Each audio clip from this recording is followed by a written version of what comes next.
மீனா ரோகிணி கிட்ட நீ என்ன கதைய சொல்லி கிருஷ்ஷ கூட்டிட்டு வந்த?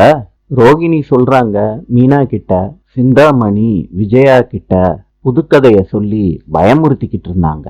கிறிஷோட இறந்து போன அம்மாவோட ஆவி கிறிஷோட உடம்புக்குள்ள வந்திருக்கும்னு சிந்தாமணி விஜயா கிட்ட சொன்னாங்க.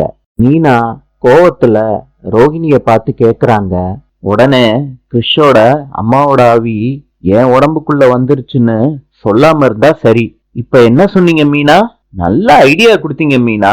மனோஜ் சொல்றாரு, ரோகிணி நான் ரொம்ப சந்தோஷமா இருக்கேன்.